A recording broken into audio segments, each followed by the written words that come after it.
क्या सच में नीलावंती ग्रंथ है एक शापित ग्रंथ? क्या है इस ग्रंथ की कहानी? दोस्तों, हमारे प्राचीन इतिहास में कई ऐसे ग्रंथ और पुराण हैं जिनके बारे में हमें पता भी नहीं है, और कुछ ग्रंथ और पुराण तो गुम भी हो गए हैं। कुछ ग्रंथ और पुराण तो ऐसे लिपियों और भाषाओं में बंधित हैं कि उन्हें आज तक कोई समझ ही नहीं पाया है। इन्हीं ग्रंथों और पुराणों में एक ग्रंथ ऐसा भी है जिसे पढ़ने वाला आज तक जिंदा नहीं बचा है। जी हाँ दोस्तों, हमारे पवित्र और ज्ञान से भरे ग्रंथों में ये शापित ग्रंथ भी शामिल है। लोग और प्राचीन इतिहासकारों का मानना है कि इस ग्रंथ को पूरा पढ़ने वाले व्यक्ति की शाप से मृत्यु हो जाती है और थोड़ा या आधा पढ़ने वाला व्यक्ति पागल हो जाता है।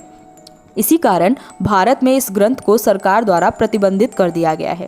तो दोस्तों, शुरू करते हैं आज का ये वीडियो, लेकिन उससे पहले कृपया आप हमारे चैनल हरिवाणी को सब्सक्राइब कर लीजिएगा और सब्सक्राइब बटन के पास में बने बेल आइकन बटन को जरूर दबाइएगा ताकि हमारे चैनल की लेटेस्ट अपडेट सबसे पहले आप तक पहुंच जाए। दोस्तों, नीलावंती ग्रंथ को नीलावंती नाम की एक शापित यक्षिणी ने लिखा था। दोस्तों, नीलावंती का जन्म उत्तर प्रदेश के एक छोटे से ग्राम में हुआ था। जब नीलावंती केवल 5 वर्ष की थी तभी उसकी माता की मृत्यु हो गई थी, जिसके बाद नीलावंती का लालन पालन उनके पिता ने किया था। नीलावंती के पिता को आयुर्वेद का ज्ञान अच्छा था और नीलावंती भी उनसे आयुर्वेद का ज्ञान सीखती थी। नीलावंती के अंदर एक और ख़ास बात थी कि नीलावंती पशु पक्षियों और पेड़ पौधों की भाषा समझ सकती थी। इसके अलावा ये बात बड़ी विचित्र है कि नीलावंती के सपनों में शैतान भी आते हैं और नीलावंती को ज़मीन के नीचे दबे खजानों की जानकारी देते थे। लेकिन नीलावंती के अंदर उसके माता पिता के अच्छे संस्कार थे। यही कारण था कि नीलावंती कभी विचलित नहीं होती थी।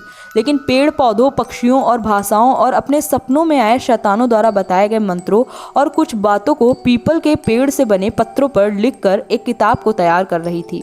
कुछ समय बाद जब नीलावंती को पता चला कि वो अन्य लोगों से विभिन्न इसलिए है क्योंकि वो एक शापित यक्षिणी है और वो किसी कारण इन साधारण लोगों के मध्य में आ चुकी है, और जब ये बात उसने अपने पिता को बताई तो उसके पिता ने भी उसे सलाह दी कि उसे अपनी दुनिया में वापस चले जाना चाहिए।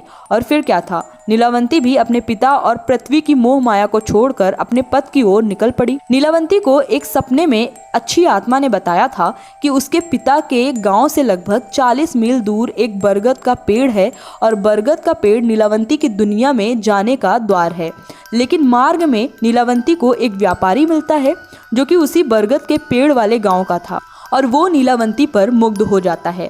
नीलावंती के सामने विवाह का प्रस्ताव रखता है। नीलावंती के साथ उस समय कोई नहीं था तो उसने विवाह का प्रस्ताव स्वीकार कर लिया, लेकिन उसने व्यापारी के सामने एक शर्त रखी जिसमें उसने कहा कि रात के समय व्यापारी का कोई अधिकार नीलावंती के ऊपर नहीं होगा, और व्यापारी ने उसकी ये शर्त मान ली। जिसके बाद नीलावंती उसके साथ चली गई और रोज रात में वो उसी बरगद के पेड़ के नीचे जाकर तंत्र साधना करती थी। एक दिन सपने में उसे उसी आत्मा ने कहा कि अब तुम्हारा समय आ गया है, अब तुम अपनी दुनिया में आ सकती हो। लेकिन गांव वालों और उस व्यापारी को भी नीलावंती की सच्चाई पता चल चुकी थी। जब उसकी दुनिया का एक शैतान नीलावंती को ले जाने लगा तभी गांव वालों ने ये देखकर उन दोनों को मारने ही वाले थे। तभी उस शैतान ने नीलावंती से वो किताब मांगा और नीलावंती ने वो किताब उस शैतान को देते हुए उस किताब को शाप देते हुए कहा कि अगर कोई व्यक्ति लालच के कारण इस किताब को पूरा पढ़ता है तो उस व्यक्ति की मृत्यु हो जाएगी और थोड़ा या आधा पढ़ने वाला व्यक्ति पागल हो जाएगा।